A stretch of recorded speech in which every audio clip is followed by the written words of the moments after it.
For more interesting videos, please subscribe my channel and touch the bell beside it to get notifications. So now students, I said as water of crystallization in just now we have seen in sodium carbonate 10 water molecules are there. Now let us understand what is this. So here the topic is removing water of crystallization. Here I am going to show an activity. Please observe in this activity. Now in this activity we have to take a dry test tube, and in that dry test tube we have to take few crystals of copper sulfate CuSO4. Okay, that copper sulfate is a crystals, it is a salt which is in blue color, right?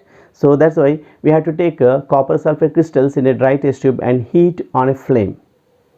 So here you have to observe in this activity, on heating the test tube, we see that some water droplets are obtained on the walls of the test tube inside. Then what does it mean? Right. Then after cooling, if you add water, some drops of water, what happens? Yeah, students, to understand what is water of crystallization, here we have an activity. So by conducting and observing that activity, we can understand what is water of crystallization. So for this we have to take a salt, that is copper sulfate. This is which is in blue color. You can see this is in blue color, right, which are the copper sulfate crystals. Now we have to take a dry test tube with a test tube holder. So now we are going to heat by taking the copper sulfate in this test tube. Okay, now let us observe what happens on heating, right? I am taking some crystals of copper sulfate in this test tube, then after I am going to heat. So here you have to understand and observe what is happening. The copper sulfate crystals are in blue color, right? Now this is a dry test tube in which I have taken some quantity of copper sulfate crystals which are in blue color. Now I am going to heat this on a flame. Okay, so here you see the copper sulfate crystals which I am heating on candle flame. Okay, here you see I am heating, and you observe the color of the crystals after heating, and here you can also see here on heating some water moisture is coming. You see steam or evaporation is going on. You can see, yes, some water. From where the water is coming out? Yes, these water molecules are present along with copper sulfate or in copper sulfate only. Yes, and you can see the color. What happened to the color of the crystals? It has changed to white, isn't it? See, you can see. So water is evaporating from copper sulfate. Yes, so from where the water is coming? Yes, copper sulfate has water molecules in it, you can see. And also water vapors, these are the water vapors coming out from the test tube, that is from copper sulfate. So on heating the water is coming out from copper sulfate crystals, and you can see the copper sulfate color is changed from blue to white, isn't it? You can see the color is changed to white, right? Now here we will cool this test tube, then after cooling we will add some water drops, and after we see whether any color change occurs or not. Okay, now here you see, so heating is completed. Okay, heating is completed. Now I'm cooling this test tube, then after I'll add some water drops. Okay, yes, now I'm going to add water to this. Now you see how the color changes.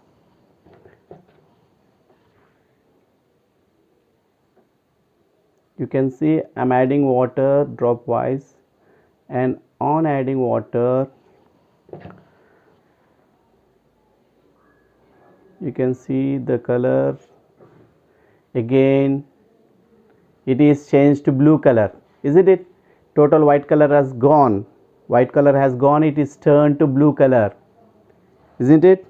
Yes.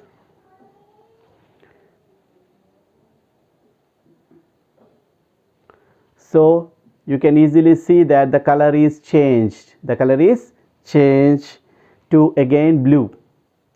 So here we can understand that the blue color of the copper sulfate is due to the presence of water. Yes. On heating, the color of copper sulfate is changed to white because the water is evaporated, and again after adding water it regained its blue color. Do you understand? Yes. So that's why copper sulfate has 5 water molecules, which we call this as water of crystallization. Here, what is water of crystallization? Here, water of crystallization is a fixed number of water molecules present in a unit formula of a salt. Got it? So it is a fixed number of water molecules present in a formula unit of a salt. So this is water of crystallization. Okay? Yes, I repeat.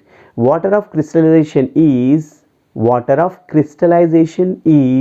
fixed number of water molecules present in a formula unit of a salt. Now as we have seen in this activity, copper sulfate, its formula is CuSO4 5H2O. So how many water molecules are present in copper sulfate? Yes, 5. That's why it is called as copper sulfate pentahydrate.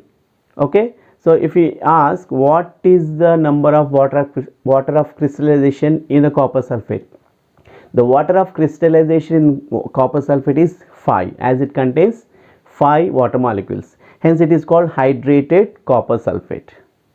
Yes, I think now you understood what is water of crystallization. Now take the sodium carbonate. What is that? Na2CO3 10H2O. Now you tell, what is the water of crystallization in sodium carbonate or in washing soda? Yes, 10. So 10 as it contains 10 water molecules, hence water of crystallization of sodium carbonate is 10. Now how can we remove the water of crystallization? Removing means when we heat, the water of crystallization evaporate, right? So it can be removed by heating. Got it? Yeah. So this is about water of crystallization. Now the next and the last topic is plaster of Paris, and that is obtained from gypsum. So actually another compound which has water of crystallization is, you see here, CaSO4 2H2O. So what is the water of crystallization of this compound? Water of crystallization of this compound is 2 because it contains 2 water molecules, and its name is gypsum. What is gypsum? This is common name, but the chemical name is calcium sulfate dihydrate. Now from this, plaster of Paris is produced or is prepared. Now let us see how plaster of Paris is produced. As actually, what is plaster of Paris? Okay students, now the last topic is plaster of Paris, that is calcium sulfate half water molecule. Now let us understand how the plaster of Paris is prepared. Here we have seen that gypsum contains 2 water molecules, right? Now here on careful heating, slow heating of calcium sulfate to H2O, that is gypsum, or when gypsum is heated carefully at the temperature 373 kelvins, it is around 100 degrees Celsius. So when it is heated 373 kelvins, the gypsum loses water molecules partially and it forms a substance called calcium sulfate hemihydrate. This is calcium sulfate hemihydrate, that is called plaster of Paris, and the 1.5 water molecule it loses. Do you understand? I repeat, here on careful heating of gypsum at 373 kelvins, gypsum loses water molecules partially and forms a substance called So calcium sulfate hemihydrate, which is called as plaster of Paris. Doctors use this plaster of Paris as plaster for supporting fractured bones for a person who injured, right? Now coming to this CaSO4 half H2O, which is calcium sulfate hemihydrate, that is called plaster of Paris, and it is a white powder, it is a white colored powder, and here when it is mixed, on mixing it with water, when plaster of Paris is mixed with water, it forms a hard solid mass due to the formation of gypsum, again CaSO4 2H2O, gypsum, right? This is the reaction. So this is calcium sulfate hemihydrate, CaSO4 half H2O, which is plaster of Paris. When it is mixed with water, it forms a hard solid mass which is very strong, that is CaSO4 2H2O, nothing but gypsum. Yes, right. Now here we understood how plaster of Paris is prepared and what happens when it is mixed with water. Here you see we wrote half H2O, right? Here half H2O, how it presents, you may get doubt that half H2O doesn't present, but here we have to understand that, okay, for understanding we wrote like this, half water molecule, but here two calcium sulfate molecules share one water molecule. Here we wrote one calcium sulfate, but here we have to understand when two calcium sulfate molecules share one water molecule. Okay, right. Now let us see what are the uses. Here the uses, first one, doctors use this as plaster for supporting fractured bones for injured person, right? Now next, second, it is used for making toys, okay, and also idols, IDOLS, idols like Vinayaka idols at the time of Vinayak Chauthi, and also some Lord Krishna idols, like that. For them, to make them, these plaster of Paris is used. Now it is used for materials for decoration, for buildings, like false ceiling items it is used, and it is used for making surfaces smooth on the walls. Here we say in generally lappam in normal words. So to make the walls or to make the surfaces smooth, for that also plaster of Paris is used. Okay, so this is about plaster of Paris. You know why it is called as plaster of Paris? It has a story. Actually, at the time of 16th and 17th century, where in Paris, around London and Paris, there some fire was put on. So what happens, all the houses were burnt because they built their houses with wood. Yeah, so because of that, what happens in summer, I think in summer all the houses were burnt. So at that time, King of Paris ordered the ministry or the people who were there to plaster their houses, the wood houses, to plaster them.